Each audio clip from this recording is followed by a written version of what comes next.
And we're live.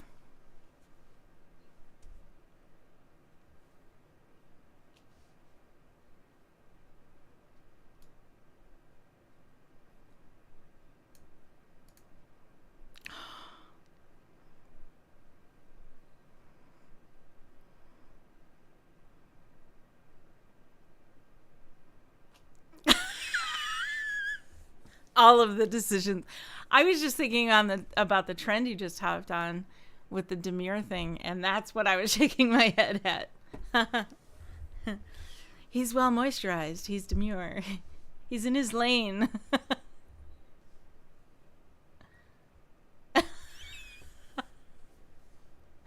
We aren't weird at all.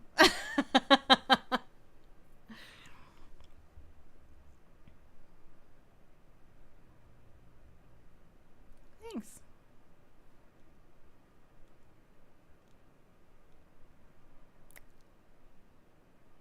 I would. Today we're chatting with digital artist, creative director, and, as you said, innovator, the multi-talented David Kersey. Welcome to the show, David.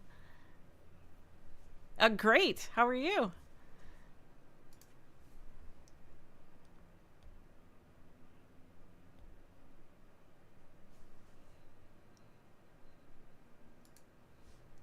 I love that you felt that it would be fun. We try to have fun. We do anyway, every week. So, yeah, this is great. I loved particularly when you sent pictures in, there's the shot of you in like the suit where like half of it's splattered with paint and the other half is like suit. I love that picture so much. When you sent that over, I was like, oh, this is going to be a great episode.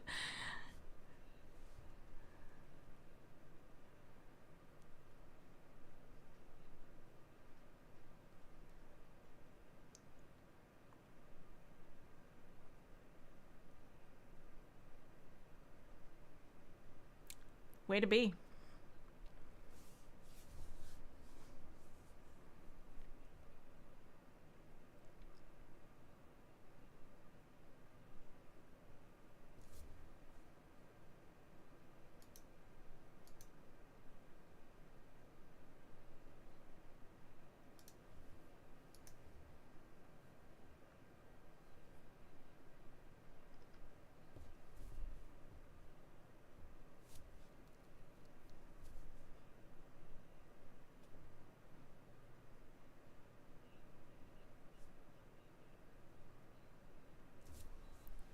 Oh, good. Well, you are a digital artist, duh. I was so excited when you said it was real. I was like, he could have just photoshopped that, but no, he took a suit and I was thinking, Trey, we ought to do a photo shoot like that, but we would really paint the suit.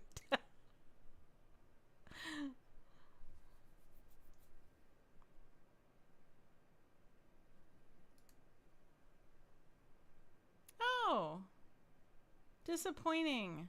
Okay. No, it's probably No. mine. Give me a second. I know how to fix it. I think they can hear you now. And start again. I see it. We're good. I'm sorry. Oh man. Now Easily can start again. yeah, now I'm going to wonder if this recording I, do you mind if we I don't want to start again. Maybe just do the intro again, Trey, so I have the recording of it, and then Yeah. we can just we're early on, so we can maybe just breeze over a little bit of it in case we didn't get it recorded. We're good. And I'm that sorry. That's fine. So future Emily, when you're listening to this, just edit this part to the beginning, just in case.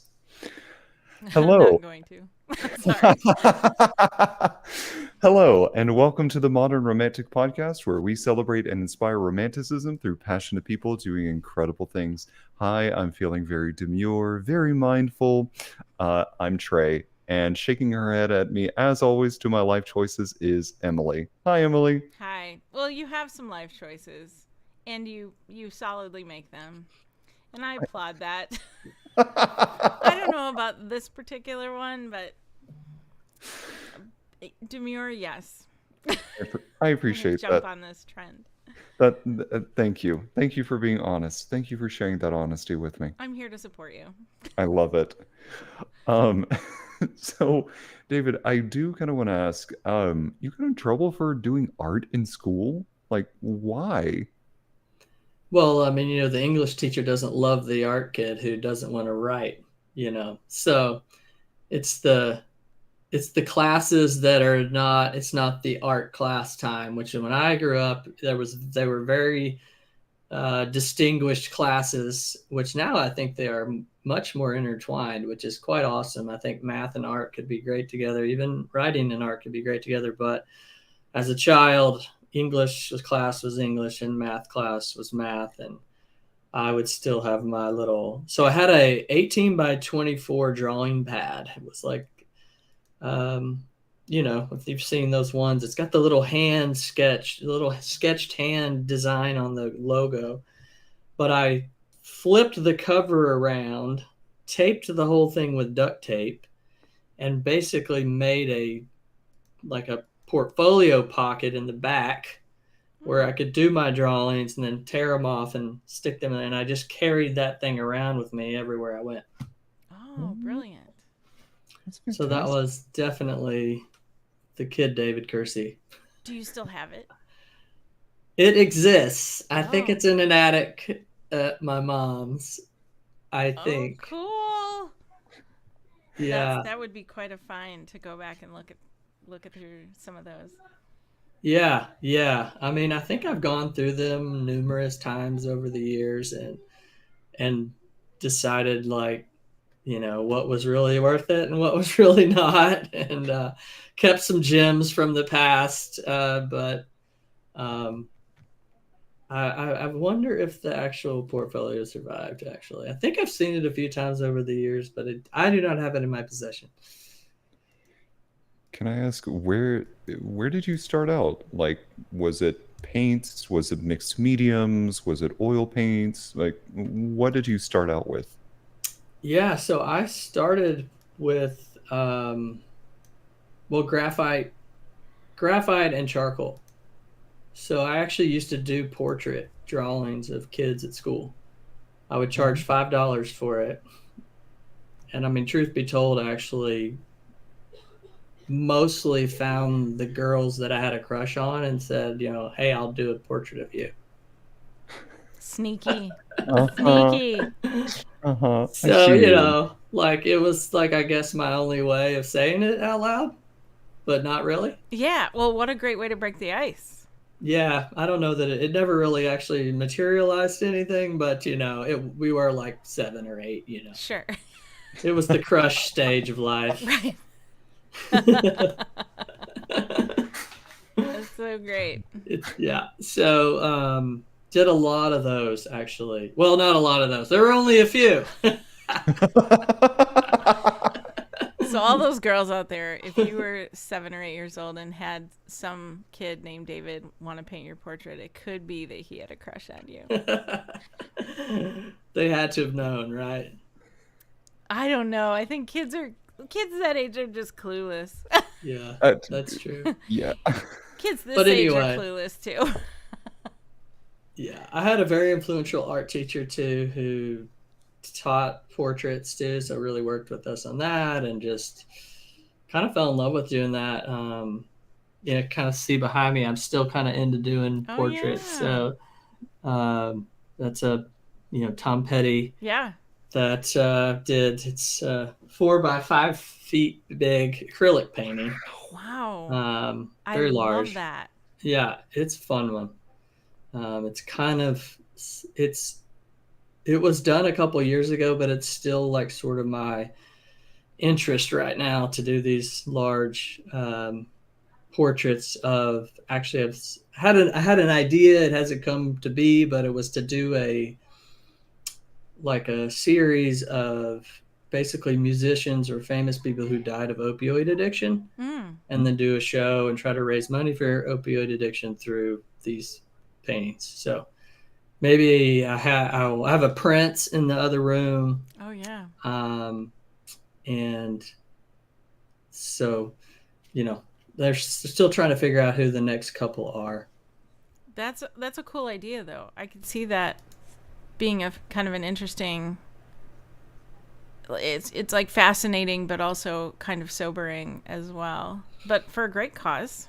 Yeah, I mean, it seems like it's a horrific situation. So yeah, see if it can actually have a little bit of meaning behind the choices to make the paintings. I bet there's a lot of celebrities out there. People don't know that that's how they died.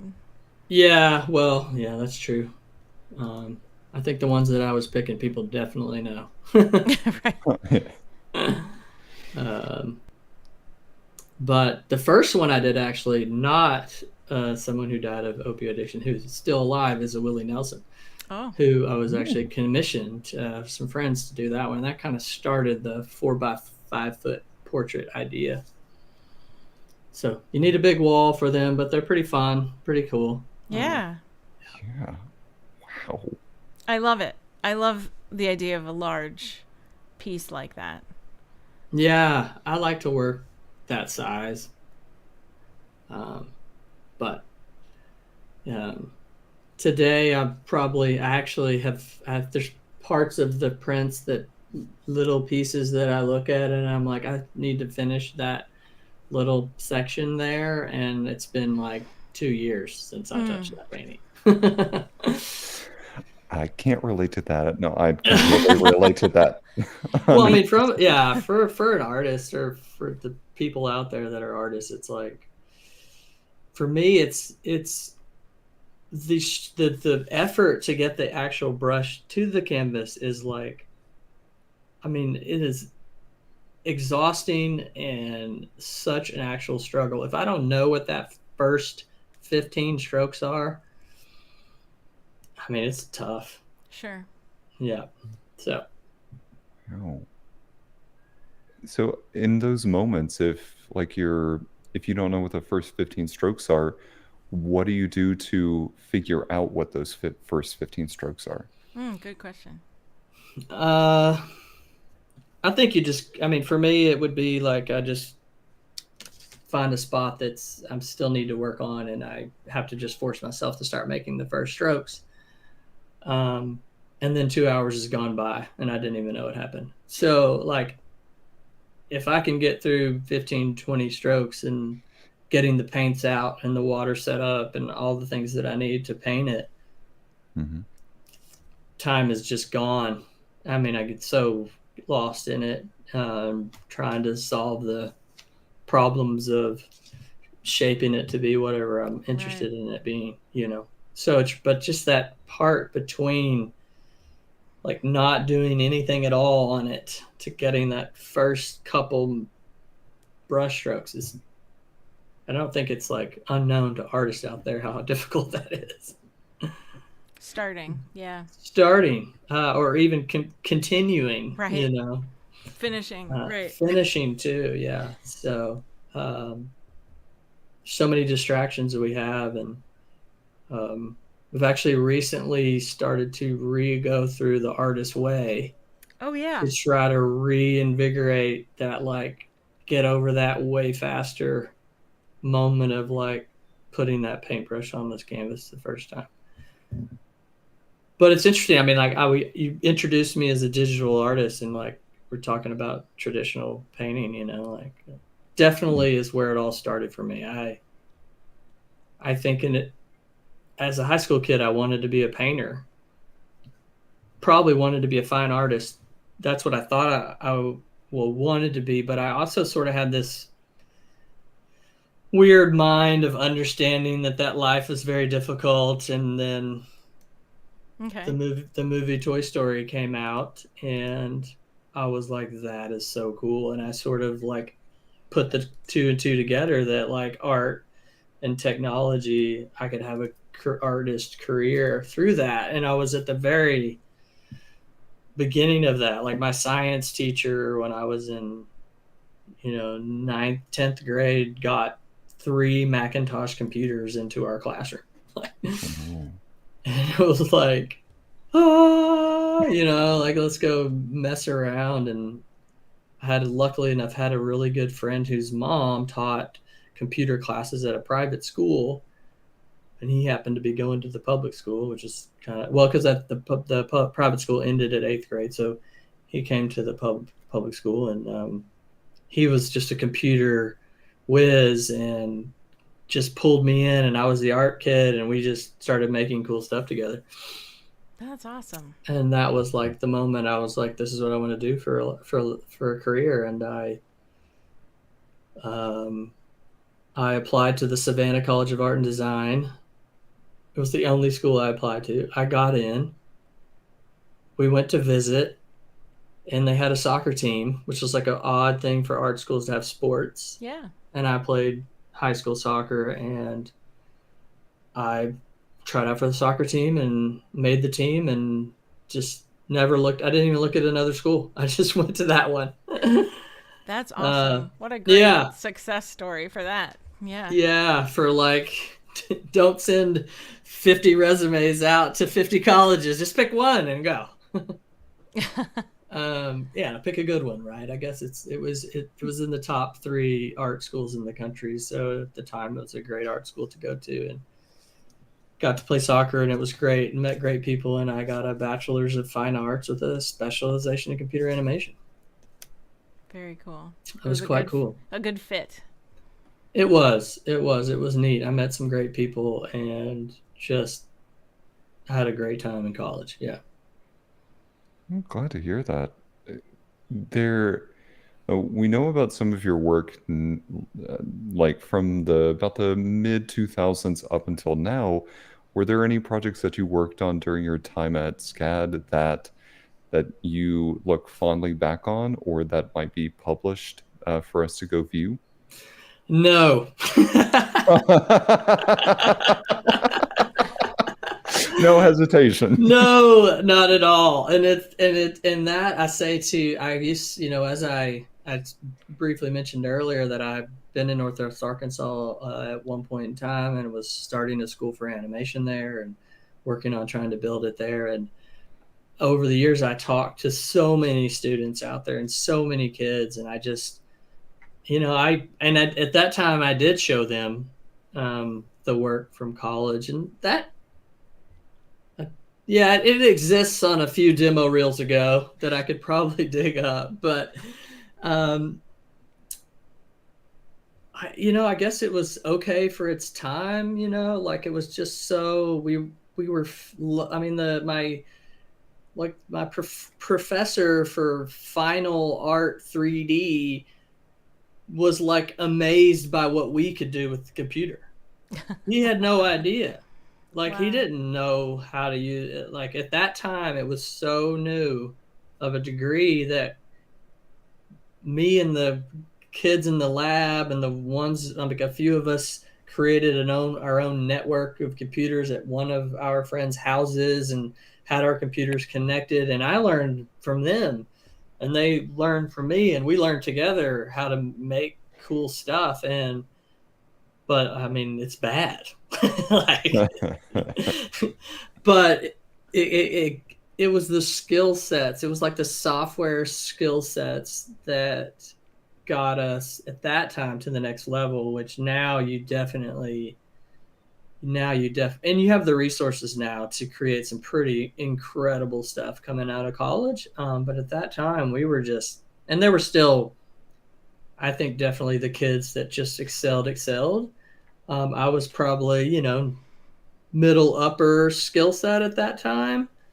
I could pick up stuff real fast. That was probably what the two things that I tell the kids all the time, because I came back to Northwest Arkansas to tell kids that you can be born in Arkansas and you can go work in Hollywood. You can go work on Frozen. That was like the whole point of it all, was like, you don't have to be, there's nothing exceptional about the people. They're from all over the place. And yes, they're exceptional people, but you don't have to be a Hollywood person. You can be from anywhere and you can gain the skill sets and you can go be successful. And so, I talked about that a lot.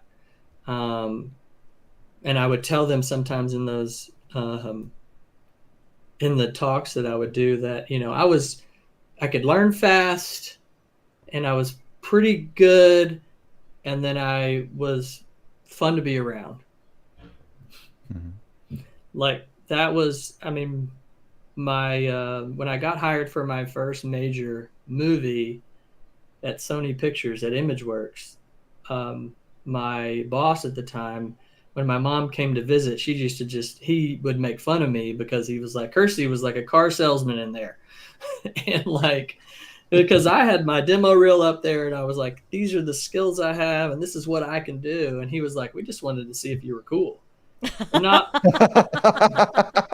like the cool guy, but like, were you going to be fun to be? Were you going to be somebody that 25 of us could hang out with every day and work on stuff? And we knew you had the basic software skills, but we just wanted to see if you were going to be fun. And so like, I think that's just something that I was fortunate to grow up having. Just, I think maybe growing up in a big family, or just, kind of a more social aspect of who I am, that helped a lot for me to get to be successful in my career in Hollywood.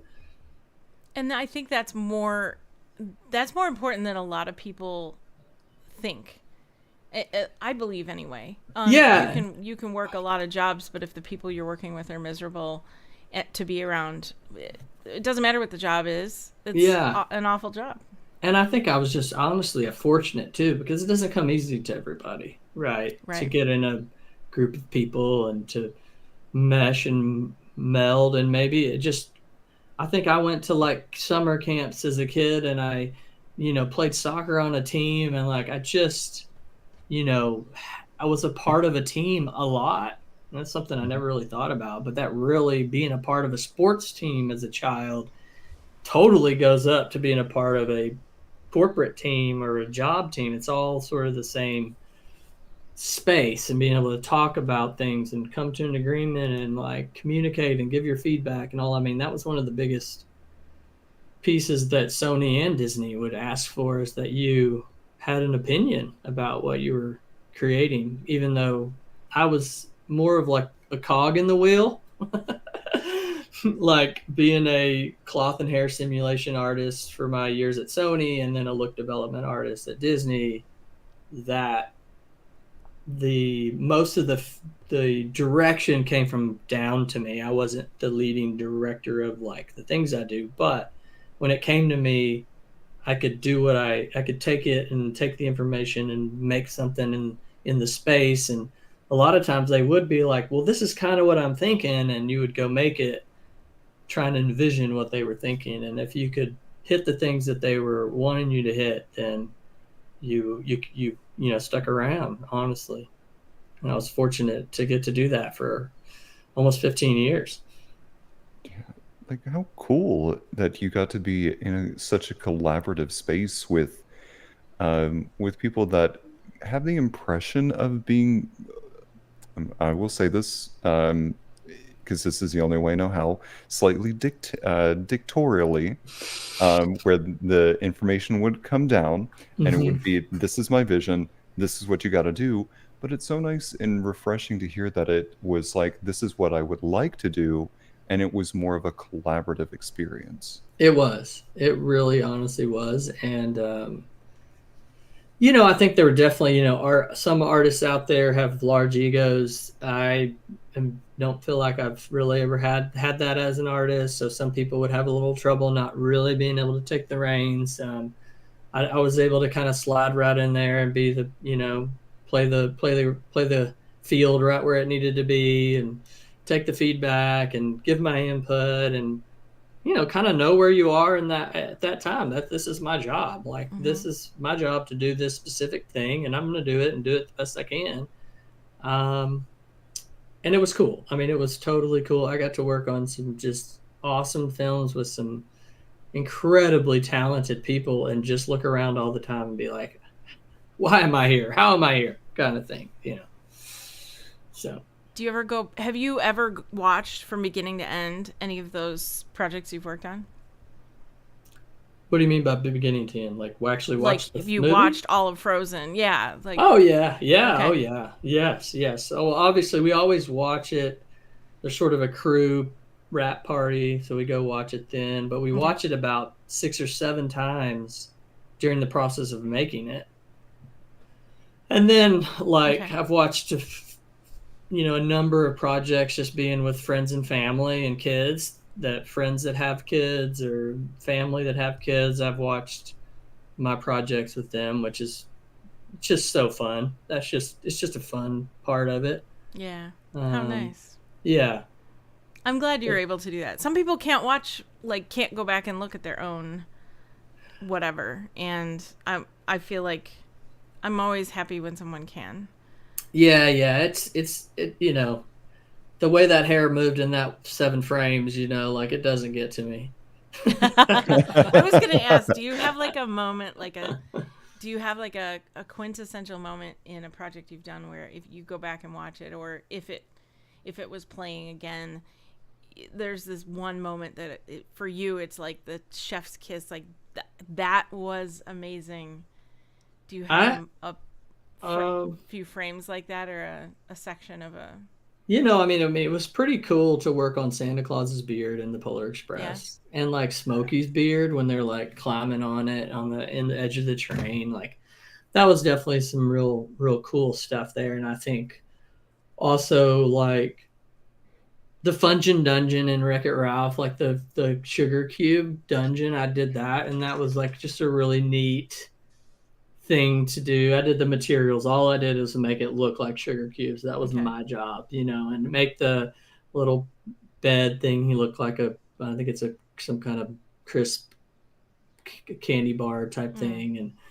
And to kind of see that stuff, I got to do a lot of really fun stuff in Wreck-It Ralph when I watched that movie, it's I remember doing that, and that was neat. So I think those are some of the specific things I remember of stuff that I got to do. And then there are characters that I did the hair grooms on for some movies that are pretty cool, like Wealthau and Beowulf is a really cool long hair character, and some of the longer haired characters in Spider-Man Across the Spider-Verse. And Miguel's hairstyle, this super sleek guy with just the cut, that was a fun one. That was really a fun one to do. So those are some of the things that I get to look back on and see. So yeah, that's cool. I will not see those the same now, going back and watching them. That's pretty great. Yeah, it's it's definitely neat. But when you know the entire process of how it's all made, and people do ask me that all the time, does it take away from it? And honestly, it doesn't. It really doesn't, because it's just how incredible the lighting and compositing teams are, and from where I do it and then where it ends up on the screen, it just takes this, it goes to another level, and it's in the environment, and it's doing what it's supposed to do. And seeing it there is just really neat. That's why I think that I can totally watch those after working on it, because it's almost in a different state of art when it gets all the way through the pipeline. Yeah, so that makes sense. For me, I have sometimes difficulty going to see shows, whether it be theater or movies, without being able to turn off my brain when it comes to critiques of well, that was a choice. So it happens. Do you find yourself doing the same thing when you go watch other animation projects, or are you able to kind of turn that off and enjoy it for whatever the final product was? No, I think for sure. I think all of us sort of have that like kind of critique stage as an artist. We just see it. So I mean, I think that oh yeah, internally I've got an opinion on it, like of just whatever style they chose to do, of sort of having a thought on whether I felt like they succeeded with that or not, and how I might maybe I guess internally do it differently, but. Um, and that is so true now with so many different kind of animated styles that are out there, and obviously we're kind of all gravitating towards that Spider-Man mixed. It's almost mixed media meets animation. It's just super cool. So when you see something that's almost on the par of Toy Story 1, you're like, man, I just maybe they could have done a little bit more there, but and it's wild because it's like all the way down to like a YouTube cartoon that has it's fully animated, which would have cost Pixar $50 million to do in 2001, and now it's just like on a YouTube channel. So like I'm not, there's a reason, there's an audience, I think, for all those different levels. So for me, I can, I guess, critique it if I really needed to, but I kind of understand its place. I think that's a good perspective to have of recognizing that. Yeah. Um, there's also a question, and feel free to like not answer this if you don't want to. But why are you laughing, Emily? Because she knows what it is. I don't know. That was very demure of you, Trey. Very mindful. So because you've worked in both like 2D as well as like 3D works of art, whether it be painting or working with technology to create some type of animation. Sure. Sometimes I talk to people who are very turned off by 3D animation. And so from your perspective, how do you normally sell people on accepting 3D animation as a viable art form? Wow. Interesting. I think that's just so. I feel like the people that are having that kind of opinion don't really understand what goes into making the art, because I mean, under the hood, Spider-Verse is all 3D. Mm-hmm. Like if you go to the test scenes that we watched in the beginning, they look like Toy Story 1. Then there's just some incredible artists that put the effects on top of that make that final image just look so cool. And that is a combination of basically how amazing 2D art is and how amazing 3D art is. So I feel like it's sort of like a very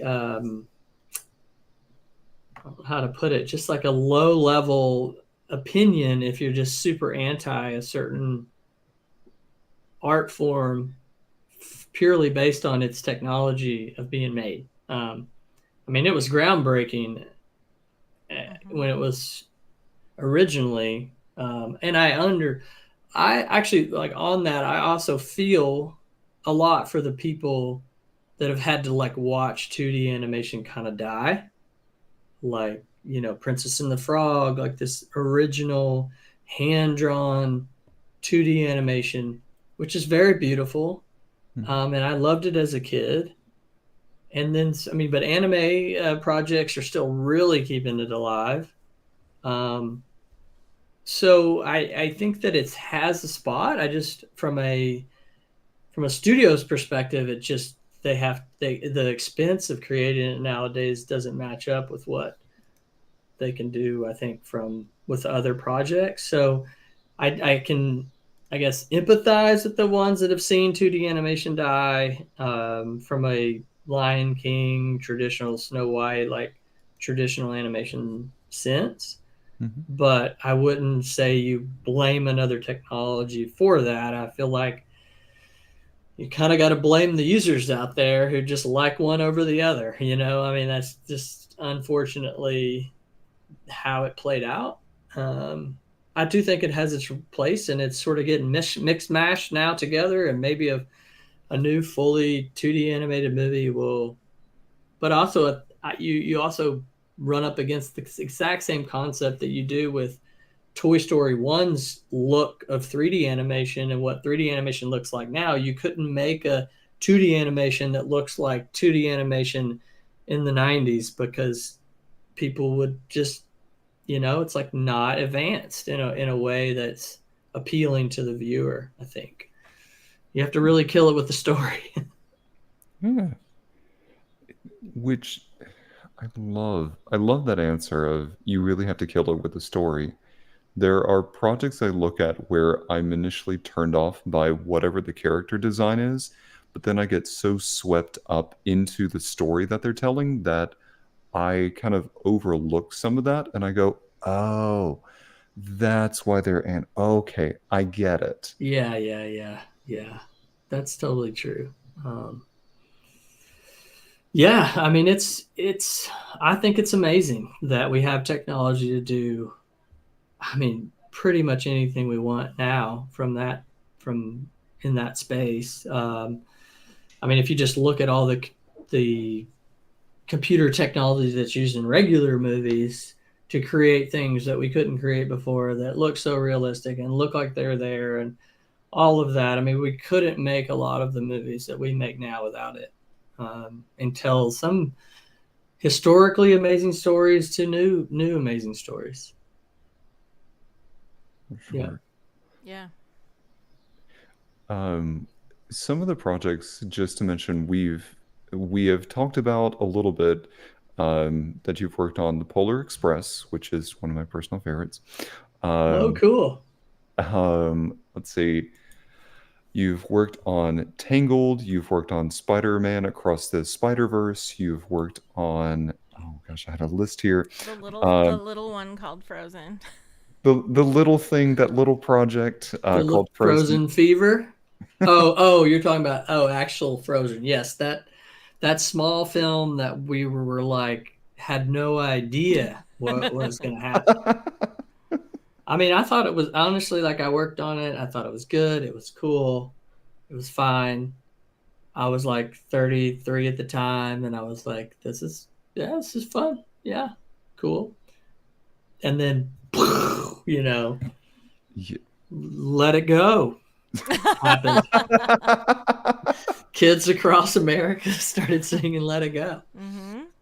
But it was actually a very empowering animated movie. I thought that was incredible. I thought it was great storytelling. So that was just cool. Like,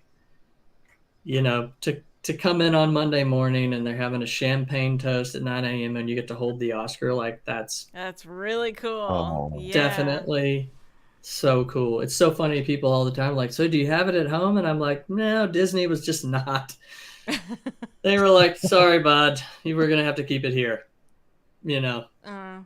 Yeah. So sometimes I feel like I should just like order a little plastic one and like put it over there so I can like have it here at the house. But I did hold it. They are heavy. That was fun. Took the photo. Oh, good. And then we went back to work. Like, I mean, it was, there were the people though that were much higher than me that got to go to the after parties and they were the ones that probably were not wanting to have that champagne on Monday morning. They were not feeling so animated. They were probably like, we don't need to have this. We can go back home. So, no, it was fun. It was cool. That's wonderful.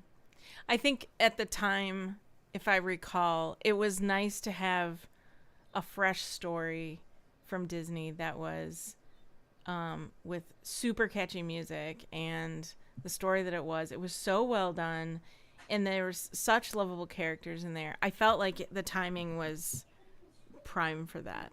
Like it was, at least in my world, it felt like, all right, it's time to have a new story that's something different. Yeah. And I was really kind of thrilled when it got so big. I didn't love hearing the haters, like, and I didn't even see it right away, but I always thought, there's people out there like, Frozen, and I'm like, I don't know. I'm one that I can watch something and just enjoy it for what it is.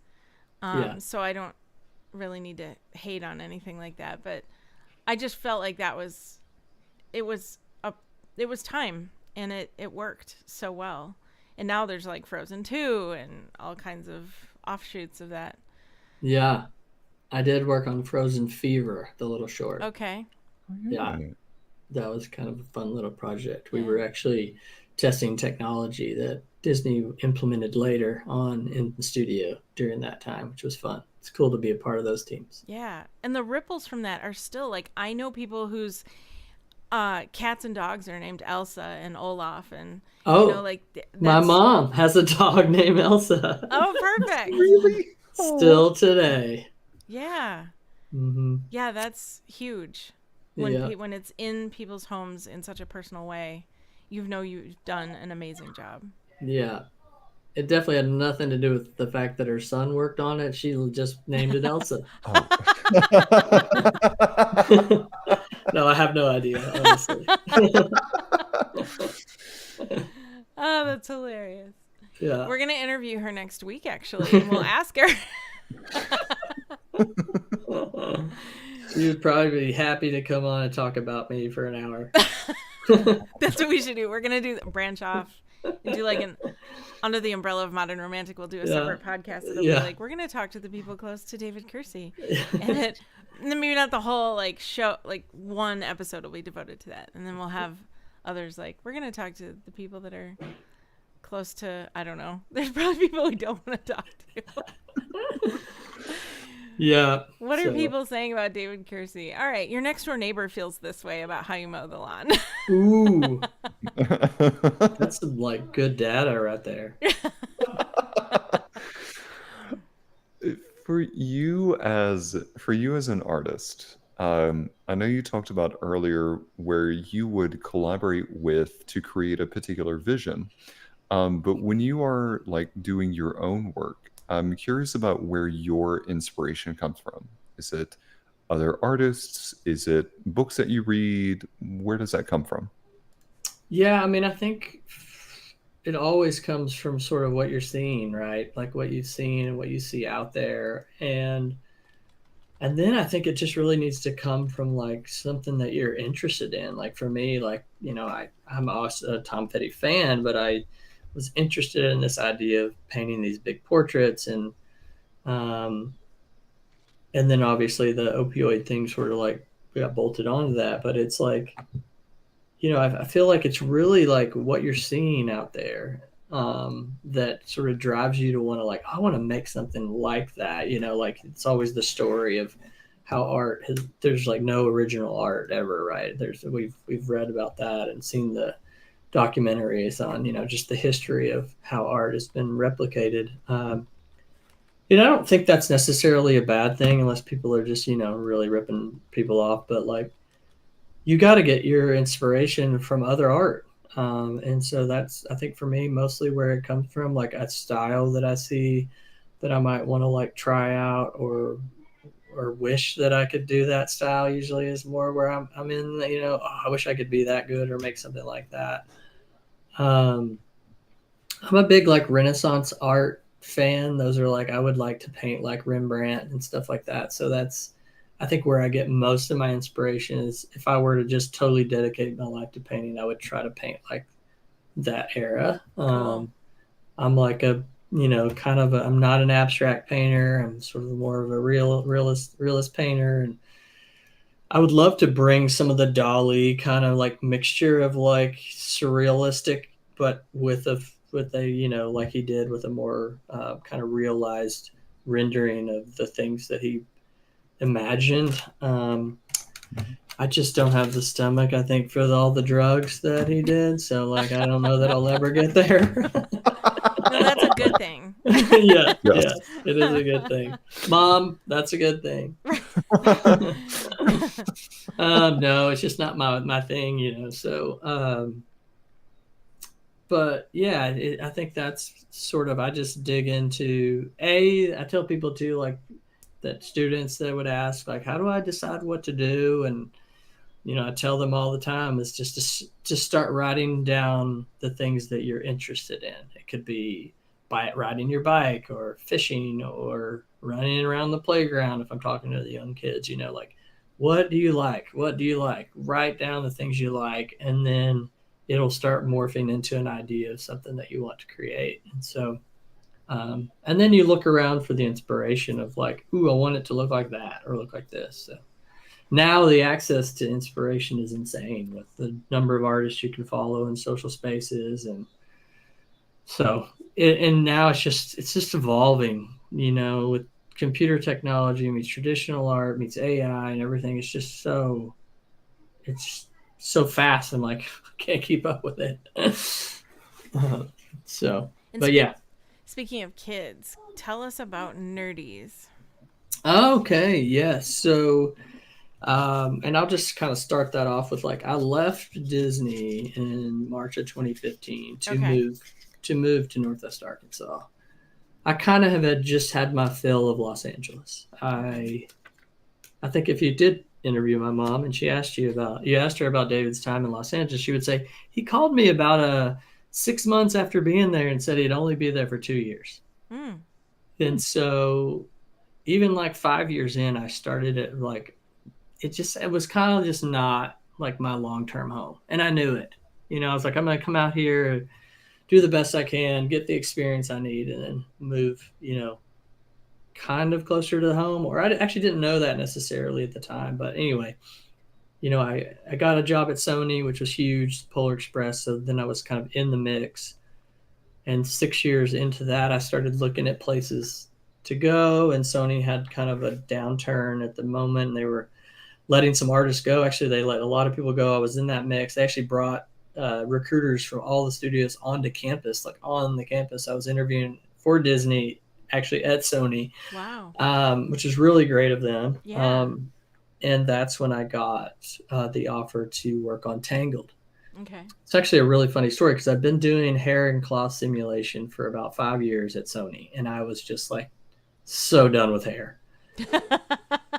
And I was like, I want to do something different. And I got hired for the look development team, which is textures and materials, but also that team was a part of the hair team of creation, the hair creation, not the simulation. So it was really interesting how I was really trying to get out of hair, and I got hired to work on the biggest hair movie. Yeah, that like one of the ever existed. biggest things about that is hair. Oh, it's the number one thing. And so, but I ended up doing some hair simulation there. It was really interesting. I got on to Tangled, worked on the team and on look development, and I did the little drunk thug Cupid character, like the textures and material in his beard and his like wooden wings and stuff. And it's just fun, super fun character. That was my first character. And did that for like 6-8 months. And then I got, you know, basically a notice like, hey, we don't have any work right now. We'd love to bring you, did awesome. We'd love to bring you back, but we just have a lull. So we're going to have to let you go. I was like, man, I just got here. Yeah. And I had met the person who ran the simulation team, this guy named Shinman, who was just awesome guy, and saw him in the getting lunch one day and just sat down with him and was like, hey, do you need help on the hair team? And he was like, yes, we need so much help. Would you come over to our team? So, and I was like, hey, I'll just help out, you know, because I didn't know their simulation pipeline. And I was like, I'll just do, you know, whatever can help, you know, get the shots through the pipeline. And I was very fortunate. I picked it up and ended up doing some of the bigger hair movie shots for that movie, like Rapunzel running out and turning around and stepping over her hair in the field. And like just did some really cool, pretty big shots for that movie. So I got to learn that whole hair system, which was really cool. And then when it finished, basically Wreck-It Ralph was kicking gear in look development. I got to move right back into look development and get to stick around and stay at Disney for 6 years. So it was cool. So anyway, all that's to say is that 15 years passed about, and I just was not. I was ready to leave Los Angeles and sort of kind of go. I was in my mid 30s, 36 or 7 at the time, and I was kind of looking for my roots home. Where am I gonna? And I moved to Northwest Arkansas. My parents went to the University of Arkansas. My dad actually played football for Arkansas in years past, and probably one of the biggest football games ever to people that like football out there. He played in the '69 Arkansas-Texas game, which is called the shootout. President Nixon landed on a helicopter in the side of the field and went into the game. So it was a pretty big deal. Wow. So the University of Arkansas was kind of on my radar, but not totally. I didn't spend much time in Northwest Arkansas, but had some friends who were there, and I went and visited, had like a great time. I was like, wow, I think I could live here. So I just kind of up and left, like packed up, told Disney that I'm leaving, and I left. So it's just pretty wild. And I moved to Northwest Arkansas, and like I said earlier, that the goal was to create a school to teach animation on multiple levels, from kids all the way to adults. But the vision was to tell kids, hey, it doesn't matter that you're born in small town Arkansas, that you can go and work on a major project. So started working on that, and there was a woman named Sonia Gutierrez there that had a small art school called New Design School, and it was teaching mostly graphic design and a small number of students, and she was trying to get it off the ground. So I started talking with her. Instead of completely creating something new, I was like, well, I'll try to bolt some animation onto this school. And so I started working on that, just donating my time and kind of using my own money to get it off the ground. And it morphed into this idea of this sort of kids, teens, adults tech art school, like a digital art school for digital art school, basically. Yeah. So it was the crossroads of art and technology is what we talked about a lot. And it was, and there was a guy there named Brad Harvey who'd started a kids camp thing called Nerdies, and he was looking for somebody to help out with it. So I just was, hey, you want to donate it to us? We were a nonprofit. I was like, well, you can donate it to us, and we'll, take it over, and we'll bring you on for doing some work for us. And so it became under my control, and it was incredible. We did 7 camps, like during the summer, not 7 weeks of camp. There were probably 40 to 50 camp styles, which could be video game development to movie making to animation to cool. Coding to robotics to comic book camp. I mean, it was probably my favorite thing that I did there, but it ran I was like by the end of the summer, I was just didn't have anything left. And sure. So I was, at the same time, I went to the middle school basically levels in high schools, and started talking about this teen program where the Nerdies was 9 to 15-year-olds, and these kids could kind of advance from there into a school program that was at their school. So we were going in trying to create programs, and we partnered with the Arkansas Arts Academy in downtown Rogers and the Ignite program and some other programs around Northwest Arkansas to implement digital art classes there. Wow. So it was growing, and at the same time we were not really the adult, post-secondary stuff was sort of, it was what Sonia had originally started. She had some graphic design, and I was really working on building this sort of foundation to grow this pathway where, I could work with a kid from 9 years old till they graduated high school in digital arts. Like, to me, that was going to be as close as I could to guaranteeing they'd be really talented artists and really talented digitally skilled, ready for the workforce. So Nerdies was that part. Then there was an embedded program. And then through all of that, Sonia and Brad decided to move on and do some other things, and the school became mine as the board voted me the executive director and to work on it. And at that time I decided to rebrand it to a school called Pixel, a school for digital arts. And I had started building that and was growing it, and it was about 6 years that I had worked on it, and it was just growing, and it was a nonprofit, and I was trying to raise money, and I was hit or miss good at that. I mean, I'd be good at making some movies, but maybe hit or miss it good at raising money. And then COVID hit. Oh. And I needed to get a real job again. I had put a lot of my own money into it, and I just needed to take a break. Yeah. And I sent a text message out to like 3 friends that I know real well and said, "Put me back in, coach." And one of them was like, "Are you serious? How serious are you?" And I said, "I'm looking at all possibilities." And when they said that I could work on Spider-Man Across the Spider-Verse, I couldn't turn it down, but I had to move to Vancouver, Canada. So that was a big deal. I left Rogers, Arkansas, moved to Canada to work on that project, kind of with an open mind about what might be there. And Vancouver is just an incredible place. Yeah. Just gorgeous. But I just kind of missed it down here, and just needed to come back, and so made my way back. So that's sort of the story of Northwest Arkansas and the school. And Sure.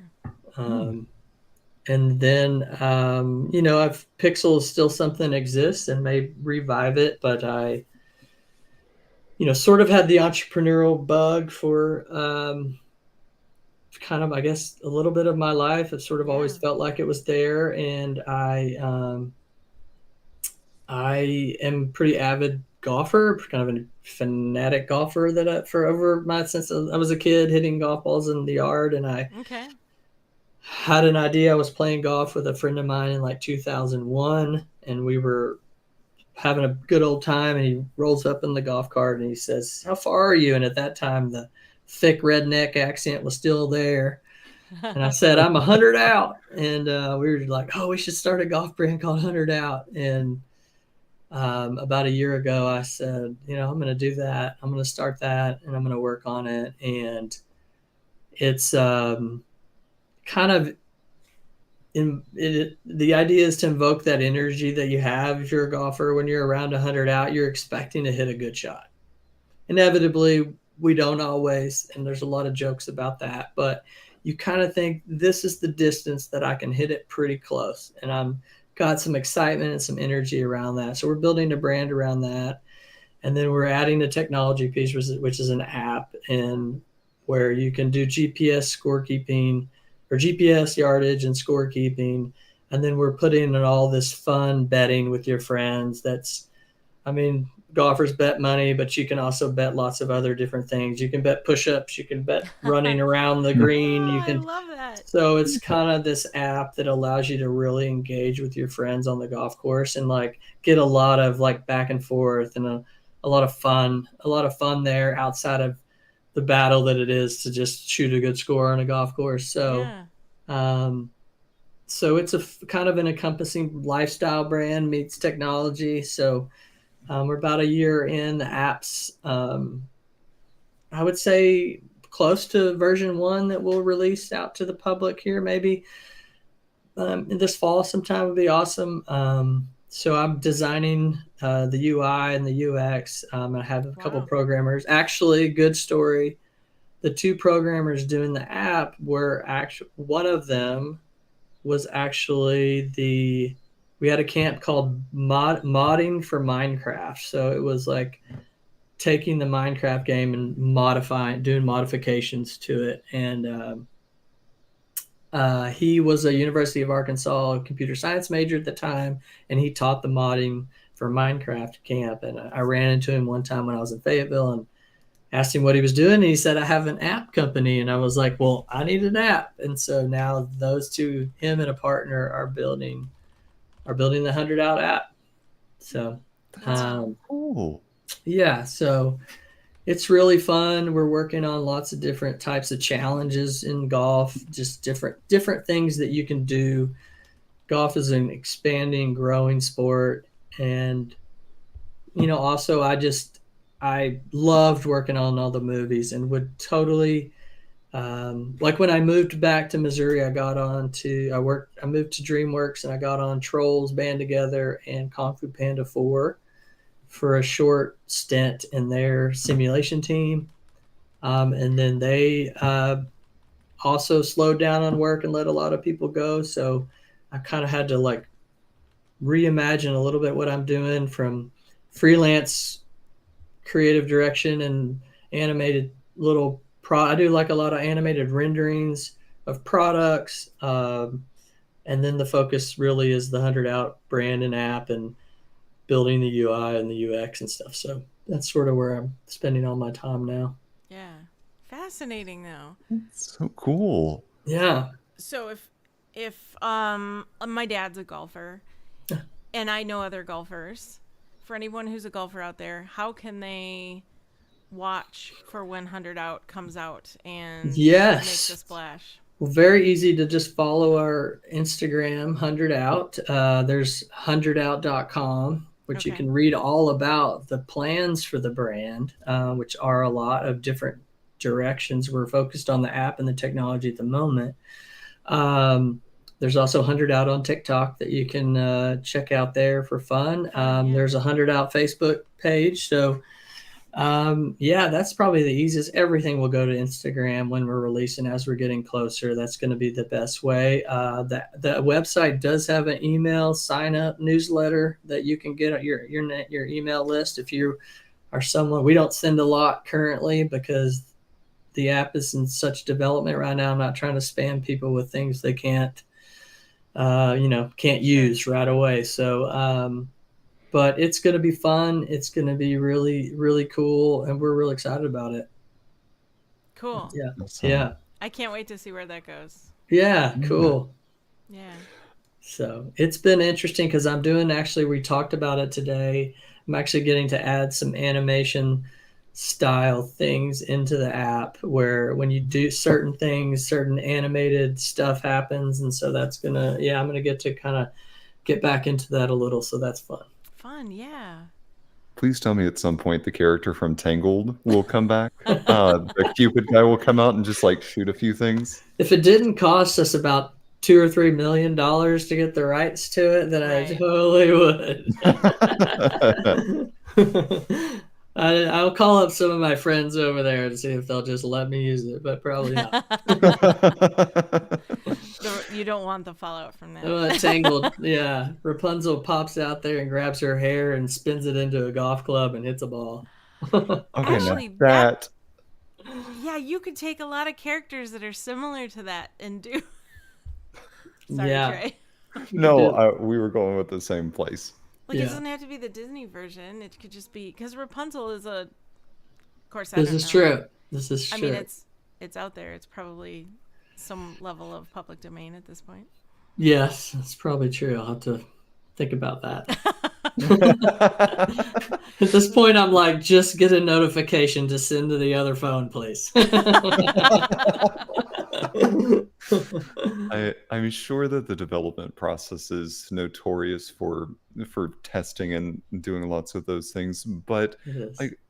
like it's so cool that you're putting that out there and you're putting your passion into something and taking a skill set from a related field into this and really fueling that passion that you've got. So Yeah. that is super cool. I appreciate that a lot because it is truly that. It really is. And I loved, and I also just sitting at the computer for 40 to 60 hours a day, like my eyes and my wrists, and I'm 47 now, and like it's really starting to, you sit that many hours as an little bit older gentleman, it starts to, I'm just trying to set up another phase, another chapter for me to be able to get outside and walk around. And, it's just absolutely horrible that I have to go play golf and test the app out. Oh yeah. Oh so no. challenging. I feel for you.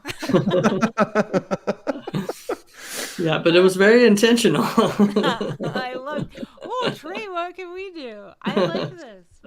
Oh no, I have to sit home and sew costumes. Oh no. I was thinking, oh no, I have to go try all of the coffee shops in Paris. Right? You have to write a book on Paris coffee shops. I know, right? I don't even like coffee, but we're doing it. So decaf for you. Tea for me. Yeah. Tea for you. My sister calls it non-decaf. Tea? No, coffee. Like caffeinated coffee is non-decaf. Okay. Yeah. So I'm so used to saying it. When you said decaf, I wanted to correct you. I'm sorry. Oh no, it's fine. I probably should have decaf at this point. I am a decaf. But I have one-ish cup of calf, and then I just absolutely love the coffee bean, everything, the smell, the taste, everything. So I'll have like way too many cups of decaf after that. So. Yeah. But you don't really get like the jitters and stuff from decaf. No, I don't want those. Yeah. No. I get those really bad when I over caffeinate myself, and I'm like, I feel like I'm gonna jump out of my skin, and I'm like, I hate this. Absolutely hate this. The first time that I had a truly caffeinated beverage, I walked into a Starbucks at 7 a.m. with like bags under my eyes and said, I need something with like tons of coffee in it, but I don't like coffee. What do you recommend? Okay. So they made me a Frappuccino with 2 scoops of like ground espresso mixed in with it. Oh. So the sugar from the drink would come through much more than the coffee did. 3 hours later, I was seeing sounds and hearing colors. They know how to hook you up. They knew, and everybody in the office that day was like, Trey, are you okay? You're like, blink twice if you need medical assistance. Wow. Yeah, I can feel very uncomfortable and I don't understand how the people drink the stuff that is out there right now. The drinks that have like, I don't know, 2,000 milligrams of caffeine or something. And I'm like, what? No. Yeah. Yeah, that's a lot. It's a lot. I mean, maybe there is not one with 2,000. I feel like when you look at them, it just has 2,000, but maybe it doesn't. It's like Monster Extreme. Right. Like, yeah, like jump we out of needed your that. skin 9 times. Who needs Monster Extreme? Right? Like Monster's bad enough. Who needs to have a working central nervous system? It's fine. Right. So. Well, David, we can keep going. This is how we do. But I have 2 last questions for you. The first of which, if you were to be able to sit down with anybody, just one person, and have lunch with them to pick their brain, who would it be and why? Alive or dead? Leonardo da Vinci, for sure. Okay. Wonderful choice. 100%. I mean, just from a scientist to an artist to just, I think it would be the coolest experience ever. Yeah. I mean, I guess I can only just, I mean, it just saying his name explains it enough, right? Like I could explain, because I would just like ask a million questions and just try to learn as much as I could. And yeah, to be in that shadow would have been so cool. Yeah. That is a great choice. Well, we've had some really good answers to these questions. Yeah. Yeah, we get this. We get this one. I mean, not that we haven't gotten the others, but this one, yeah. Even if you didn't explain. I'm not original with Leonardo da Vinci. No. The other question is, we want to make sure that our listening audience can stay in touch with you and the things that you do. And support you, yeah. Yeah. You've mentioned 100 Out, but where can our listening audience go to follow your personal pages? Yeah, so that's David W. Kersey, which is the Instagram page. My LinkedIn page, you just search me. My website is davidkersey.com, which is pretty easy. And my email is david@davidkersey.com. And then I'm on Facebook. I don't check it all the time, but email is probably the best way or to contact me if anybody's interested in asking questions. I'm very open to talk to people. I've spoken at many schools. I'm doing freelance creative work too, so open to people that need help from small animation projects through basic branding and website building. So like I'm getting into the UI UX design now though. So I'm like, anyone out there needs an app design? I'm really liking Figma. It's really fun.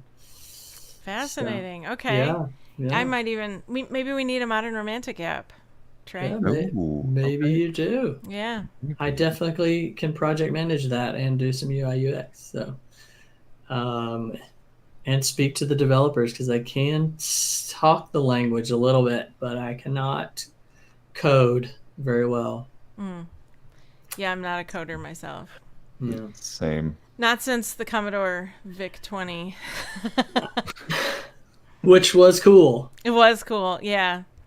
Was totally cool. Yeah, I have jumped in and out of trying to learn to code, and I have learned bits and pieces that matter for what I needed to use them for, and I can edit code and change things to get it to do what I want, but to build it from the ground up I need more learning time for that, and I think I'm focusing solely on being basically at this point, I'm the CEO, the marketing director, the social media presence, the app developer. I'm wearing all that. I have a partner who is a lawyer and a very good person about the ideas off, and we talk about it weekly and move it forwards. But I'm kind of the boots on the ground at the moment for 100 Out. Yeah. Lots of hats, like you said. Yeah. It's a lot of fun, though. I'm really enjoying it. It sounds like it. You speak with a lot of passion about it, so I'm excited to see the app come out. I know a lot of golfers who are going to be very excited to have that. Cool. So I can't wait to share this with them. Yes. Look for David out on your local golf course testing it. That's right.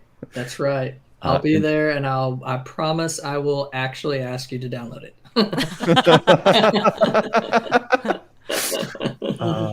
Well, David, thank you so much for spending time with us today. You are a delight, and thank you so much for sharing your artistry with us. No problem. It was a pleasure. Yeah, this was a lot of fun. As we close this episode out, this episode, along with probably every other episode, will be dedicated to Joe Capone, our moderator, fellow comedian, passionate encourager, and greatly missed friend. You can find us pretty much wherever you tune into podcasts. For updates, announcements, and more, follow us on social media under Modern Romantic. Thanks, everybody, and remember, treat every day like you are standing 100 out. Thank you. So close. You would have nailed it. You would have nailed it. I would have gotten that. Just say it. Say it one more time. Just okay. Posterity. Remember to treat every day like you are standing 100 out. Bye, everybody.